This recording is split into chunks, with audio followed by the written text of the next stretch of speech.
Good afternoon, folks. Welcome to Schoolhouse Cracked. As usual, I'm here with my good friend Dr. Motor Chandler, career guidance counselor, educator, and now professor here in the Pikes Peak region. And with me, as always, is Mr. Brett Derickson, longtime educator, teacher, school administrator, school leader, and educational thought leader. So welcome back. As you can see, we continue to adapt, improve, take feedback.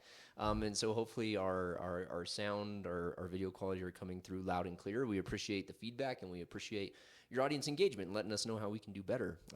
So today, Brett, we are revisiting a topic that we've kind of hinted on in other episodes, but with school starting here shortly, we're right now in the heart of July, and we know many schools in the West are starting to get welcome staff back here shortly. But a topic that's been kind of paramount over the last couple years, especially coming out of COVID, but parent and teacher collaboration. Yeah. And as a veteran educator and as a parent, I know you see this from both lenses.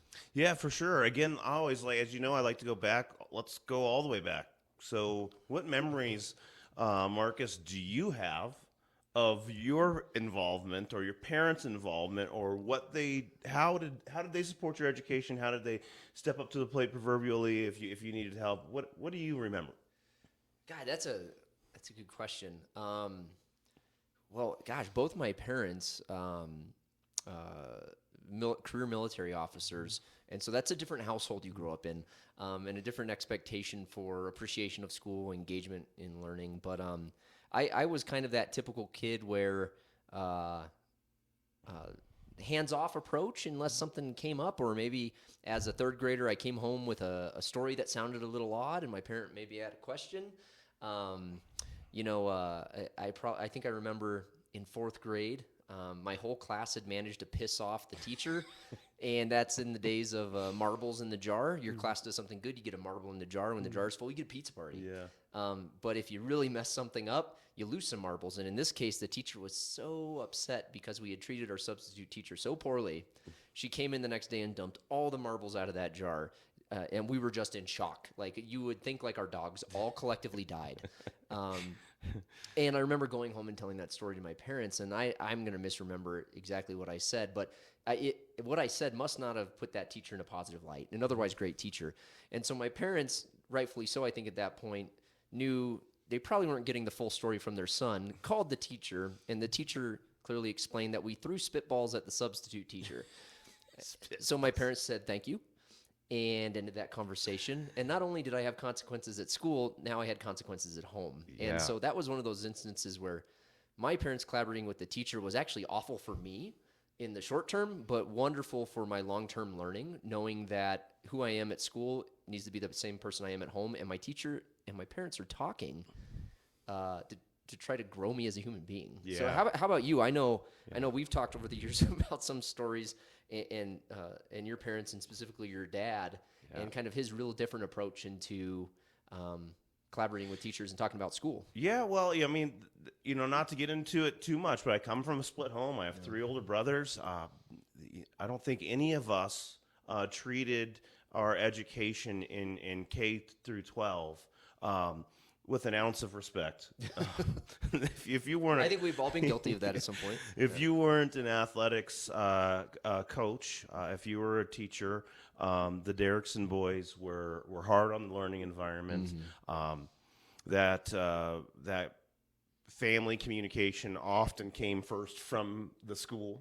Yeah, we've talked a lot in different contexts, but at least in my household, my parents' assumption first was whatever the children or myself were telling them was a lie, and was so often a lie that even when I was telling the truth, I could at least understand why my mom or my father wouldn't understand that.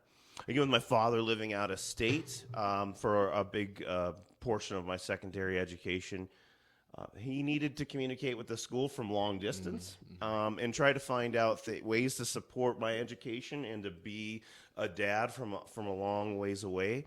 I think that for the 1980s and 90s, teachers did a tremendous job of using telephones, and our schools did a good job of sending my parents letters. There were times where we had official reprimands. I've showed those to staff.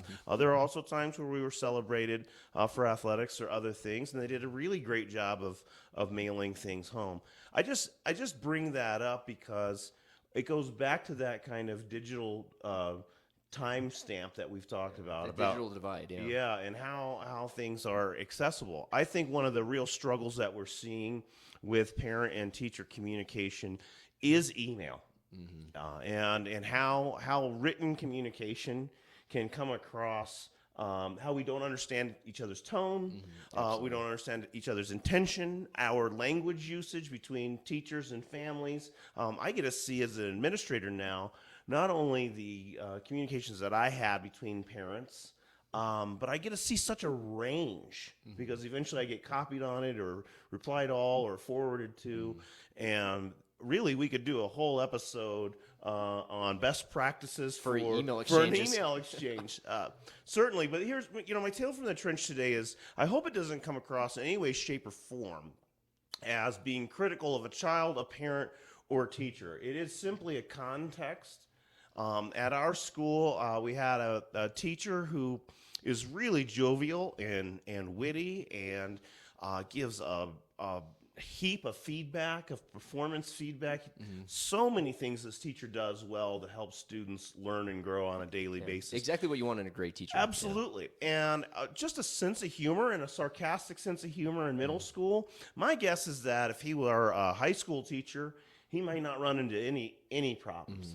Occasionally, his jokes and jokes to an individual or sarcasm to an individual in front of the whole group gets him in boiling water. Well, And so, and students at that developmental age are still learning the context of sarcasm. So absolutely. yeah, and going back again to teacher retention, keeping teachers and things. This is something I allow this teacher to be. I try not to change people. Asking somebody to be a better or different person, to operate in the challenges that we have outside of their natural best disposition, is a really slippery slope for their long-term success and happiness.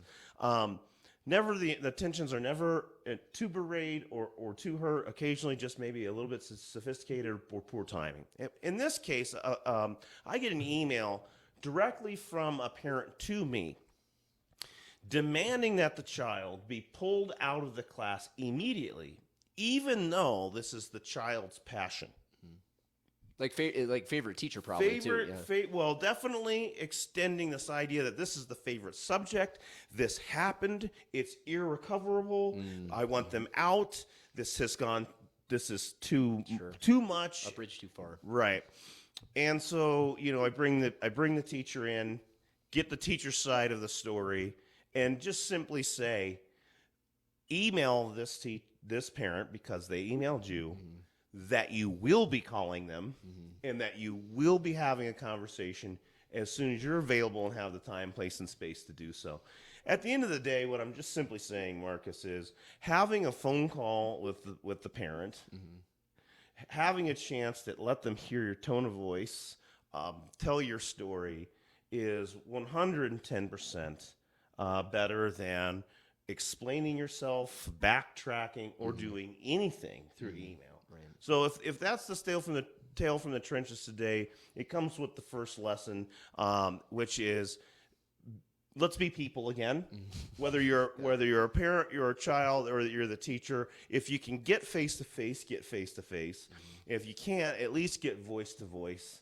That way you can hear the head and the heart of the person, regardless if that's the child the voice that needs to be heard the most, or the parent's concerns that need to be heard the most, or the teacher who needs to share a bigger context and understanding. That's my kind of tale from the trenches. Yeah, there's two key takeaways there. It sounds is one, obviously we miss out on so much that constitutes all of communication when we do an email. This is a timely. We didn't talk about this beforehand, but your tale from the trench in regard to that email exchange is great. I was actually talking to my graduate students today, and we were talking about the nuances of communication and how nonverbal communication and tone and perceived intent in tone can only come across from an in-person interaction, and those are all lost via email, especially if you're somebody who, in the case of that teacher, maybe is by nature a sarcastic person. I love sarcasm, but I have to be really mindful when I use it.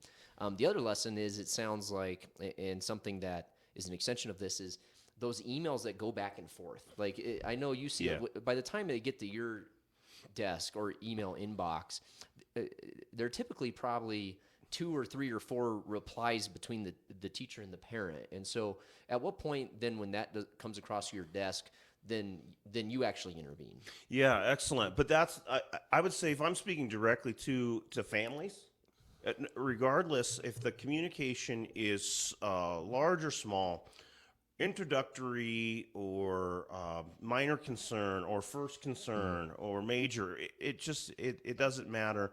The first thing I would like to say is go directly to the source. Every time we get into a telephone game, no matter how many times we pull in or skip the chain, what we and in our schools around here, folks, our culture around our region is so military based that we use the phrase chain of command, whether or not we're military. Yeah. So the point is stick with the chain of command. So go directly to the source. The first one is go directly to your child and ask really good questions or follow up questions. Ask them, like, if my favorite question to ask my students and my students who are in my office for disciplinary reasons is, when I go speak to your teacher, what will they say about this exact situation? If I were to ask a peer, ask those questions and go right to your kid, and then from the kid, go right to the teacher. I want to jump in there though. Yeah. From my experience, and I'm curious about yours, when you pose that question to a kid, whether it's a student or your own child, how often, as like a percentage, would you say, when you say, I'm going to talk to your teacher, what are they going to say? Does the initial story change a little bit? Oh, every time. Every time. Yeah. Every time. At least from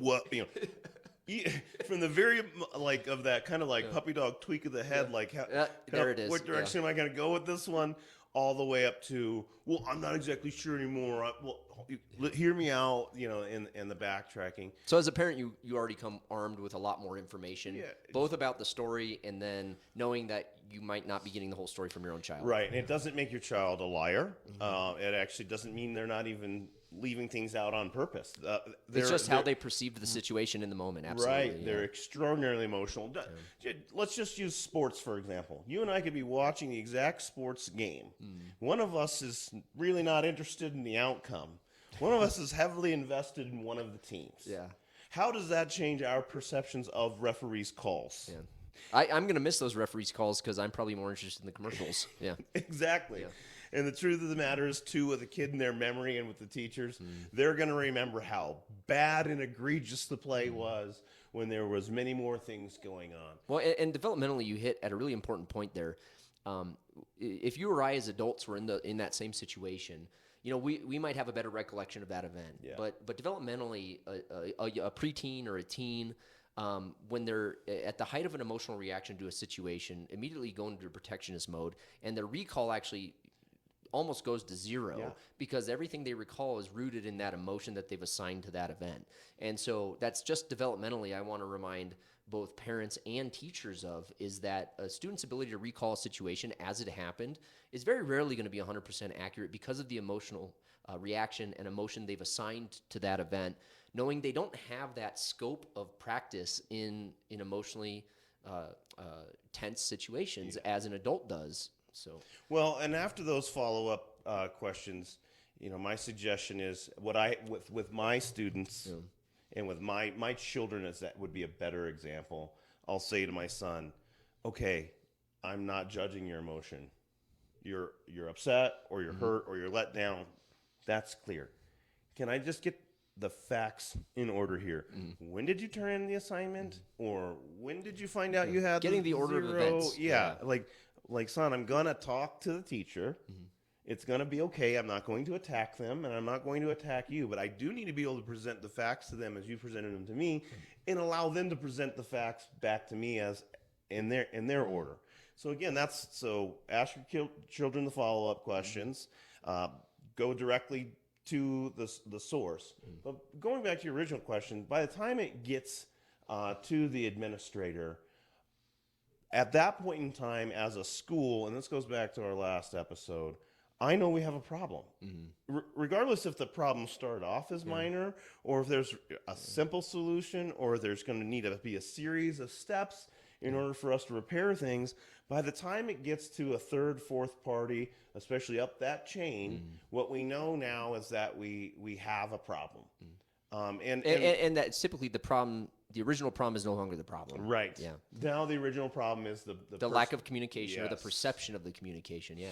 And the harm that what is now the relationship. Somehow the relationship has changed either between students or between the student and the teacher.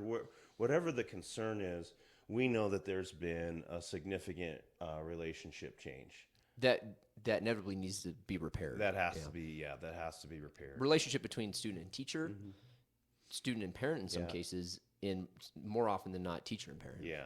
When you and I talked about the need for this as a conversation, just to be forthright with the audience and the community, that we are in a position in our perspective where we're looking for the community to assume best intentions of the school. Like this is, Schoolhouse Cracked we are looking at the things in schools that need to be repaired, and a lot of them are in the school. Yeah, absolutely. And they have to do with leadership and approach to learning and what we're trying to get out of learning And the community approach to learning. That's right. And in this case, one of the stances we do have to take is I have run into maybe 2 or 3 people, colleagues or teachers I've supervised, who I really don't think care about kids. Over the course of your entire career, That's two right. is not on the I'm talking statistical about significance hundreds radar. to thousands of adults. Do I know adults that have executed things poorly? Do I know adults have unintentionally hurt kids? Do I know adults that need to have a change in their role in a school, or maybe even often, not often, but sometimes a change out of schools? Yes. The school is on the side of the kids, though. That's why we go in there. And so as you communicate with your school, do know that your school is for your kid. Yeah, absolutely. There's just no rational benefit to an unhappy, unsatisfied student that's not getting their learning needs met or their social and emotional needs met. It's like a pebble in a pond. It has a ripple effect within the school culture. There's no benefit. We don't defeat kids. No. And that's something I remind folks of all the time is everybody got into education because they like kids. Very rarely do you see somebody who got into education because they just really love calculus. Yeah. Like that's typically not the case. They got into education because they love kids. Yeah.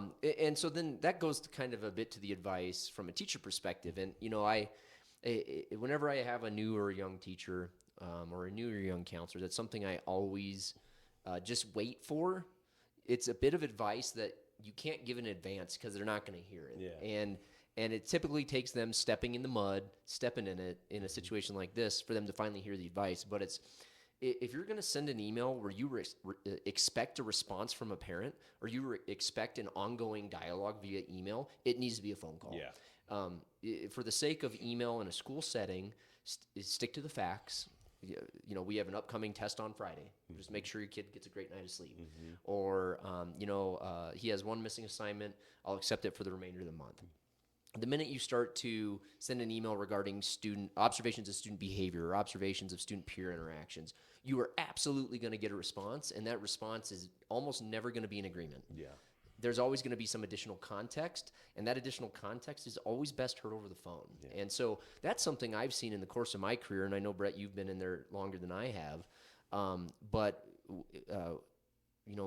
Use of email for parent communication, mass communication didn't exist when I started in public ed. We all had phones, and the expectation was we called.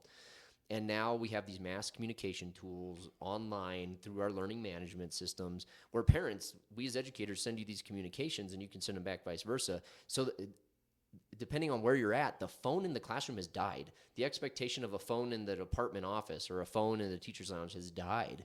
And I think schools have enabled that by not continuing to have access to phones, and also limiting the number of opportunities for parents to engage teachers formally through things like back-to-school nights, parent-teacher conferences. Because before email, phones and parent-teacher conferences were the primary means of communication between parent and teacher.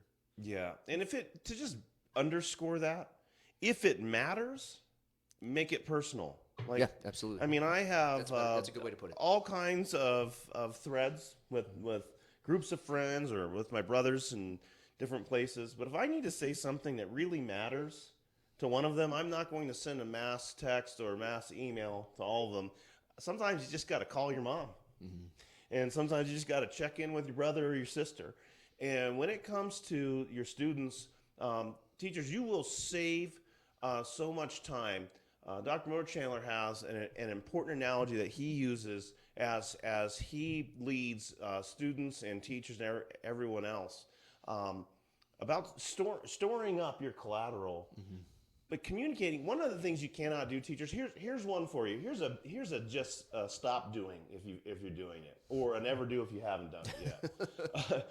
But don't call up a parent or wait for a parent to get into a conference or get into a situation where you do have regular challenges with their student and tell them they always do this, or they're always late, or they're always a disruption, or they may frequently be a problem. Mm-hmm. But if they're hearing it for the first time from you, and it's an always, or they frequently do, and you haven't communicated with them, you've lost your ground to ask the parent to be a real partner in that situation. Absolutely. So communicate early and communicate often. If you communicate early, they've been late to class 3 times, which is kind of new. I love having them there. Also, being late, it's not just about missing that bell ringer, which is important, but it's also, they come in with a lot of personality. They're a little disruptive. I just wanted to give you a heads up and see maybe if you had any suggestions. But if you wait until it's become a problem with your dean of students, or you've talked to your assistant principal or your teammates about it, you haven't communicated early enough. Yeah, absolutely. And that's something, I talked about in a previous episode, is money in the bank. You're making deposits. And so everything we've talked about so far has really been under the assumption that these communications are negative, right? Mm-hmm. And so that's worst case scenario, where something's happened or we need to communicate something that might not be perceived well. And I know, and I've heard from many young teachers and many even veteran teachers of 20, 25 years, who say, like, I'm just scared to call home. So one is just learning to be comfortable with conflict and having a script for that conversation. Inevitably, it'll go off script, but it gives you some initial talking points. But when I talk about money in the bank, this goes for both parents and teachers, is calling home, one, to just, and parents calling the school just to share information. So it doesn't have to be positive or negative necessarily. But I mean, I think of some of the insights I've had in my career because I've had a parent reach out to me and just say, like, hey, Johnny's dog, the family dog died over the weekend, and we've had that dog since he was born. That he's going to have an emotional reaction to that. Is that something I would know unless Johnny offered up to me? Probably not. And if I'm not asking him specifically about, like, how was your weekend, or I don't have that time in my instruction, that's going to give me an idea of how I can expect to greet Johnny at my door. And teachers, same thing. I've seen Johnny engage in this behavior in class. Like, Mom, I know you're the expert on him. You have him at home every night. What are you seeing? Is there anything going on? Is there any way we can collaborate on this so I might do something in class? Yeah. And so the assumption when we talk about parent-teacher communication collaboration is it's either always positive or negative. Yeah. And I would argue that the meat of this issue is really just in that safe, neutral communication, where it's just a matter of sharing information for the benefit of the child. Yeah, that's not something I predicted you sharing with the audience, but that's just something I agree with 1,000%. I don't know what show it was when I was growing up, used to say its tagline was "The more we know." Mm-hmm. And truly, the more we know. I think that was a PSA with the rainbow. I can picture it. It is. But the truth of the matter is that's what Schoolhouse Cracked is telling the teachers in the community out there, is be communicative. be informing. Sharing information is not totally neutral. Even sharing neutral information does say I care. It means I see your child. Yeah, It says absolutely. I Yeah. care about your child. Sharing information with your teacher means I trust you with my child. In every way, sharing information is building a relationship, and that is supportive of students' education. That's a good distinction. Yeah. Yeah. One thing though, I will say, since I'm pointing my finger and giving the straight finger line wag. tonight, yeah, administrators help your staffs with those scripts, and also help your staff with those expectations that they communicate via phone call. It'll keep things off of your desks and your computer tops as well. But that assumption that we all know how to communicate with every stakeholder on the planet has culturally been disproven at the very least in the last few years in our society. We are wearing shirts that say "Be kind." We are trying to repair divisions in all kinds of different sectors. But the truth of the matter is, a lot of it comes down to communication. Absolutely. I'm not interested in making a judgment about you or other friends or other people based on their political ideologies. I'm certainly not going to hire teachers and ask political or economic or religious-based questions. I simply don't care, and I know that it's not useful. But the point of the matter is that teaching each other how to communicate, giving each other the tools to stick to facts, knowing when to get out of a conversation, folks.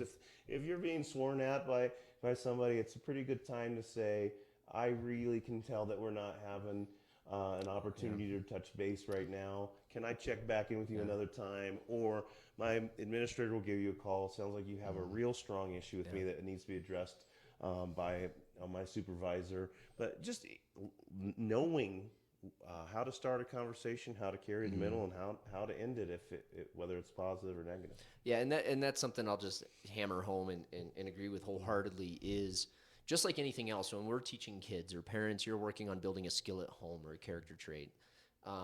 It's practice. It's the iterative cycle of continuing to engage in the process, get feedback, and get better. And so by allowing a fear of addressing conflict via communication home or parents home to the school, that is continuing to enable that fear to consume your inability to grow in that skill. Yeah. And so it's uncomfortable. I call it, it's not terrifying, but it's also not warm and fuzzy. I call it that scratchy area. It's uncomfortable. We don't want to do it, but do we know it's probably going to be in the best interest if we engage in that in a genuine way? Absolutely. So don't fear that conflict. Conflict is natural and normal, especially to learning and supporting our children. So those phone calls home, the phone calls from home to the school are really important to collaborating in the best interest of your child. And I can't say never, but I can count on one hand the times where a well-intentioned communication from the school to home or home to school didn't work out in the interest of the child. Yeah. And that's over the course of my career, one hand. So continue to engage with your children in that regard, and know that the like as Brett said, the chain of command exists for a reason, because ultimately 99% of these things can be worked out by a well-intentioned parent and a well-intentioned teacher having that phone call. And if it gets to the point of going to an administrator or even the central office, which we've seen, that's not always working in the best interest of the child. Obviously, there are going to be some high-level things that need to go there. Yeah. But like Brett said, go to the source.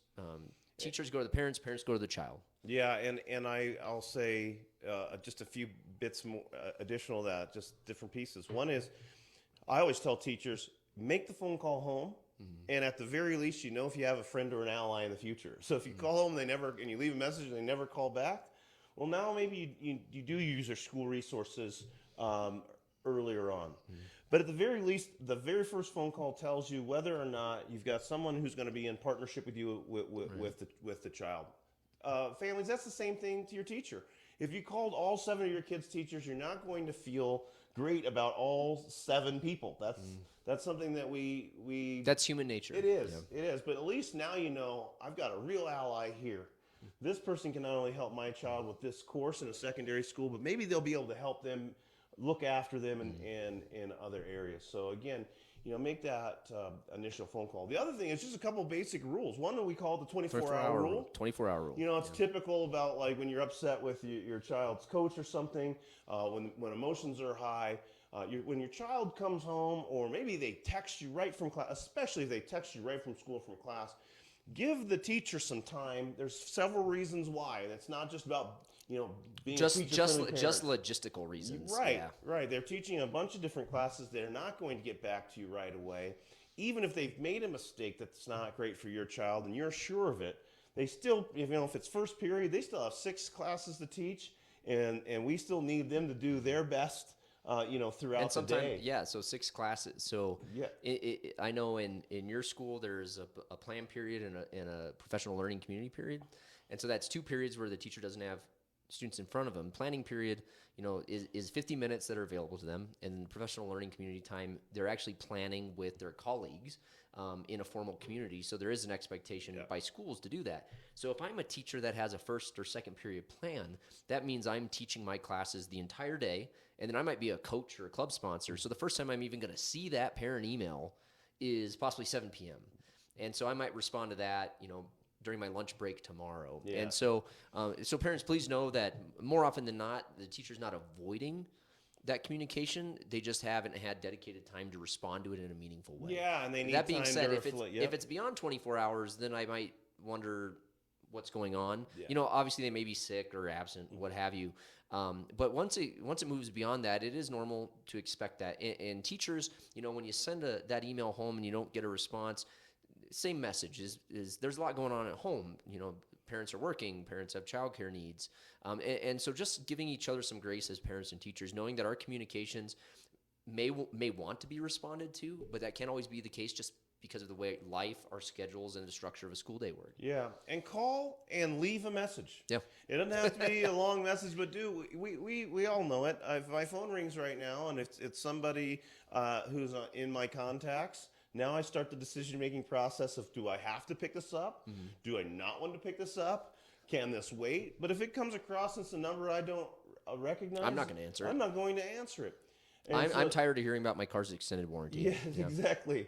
It's run up, by the way. Yeah. Okay, all right. But the point is do call, leave a message, state things quickly that we need to have a conversation. It's a significant concern, or it's not a significant concern. When can we schedule a time, or whatever it is? But when it comes to those communications too, just know that they're not easy, and they're not everybody's operating on everybody's schedule. Absolutely. So thank you for tuning in to Schoolhouse Cracked. Be sure to like us on Facebook, find us on all the popular podcast channels, subscribe to us on YouTube.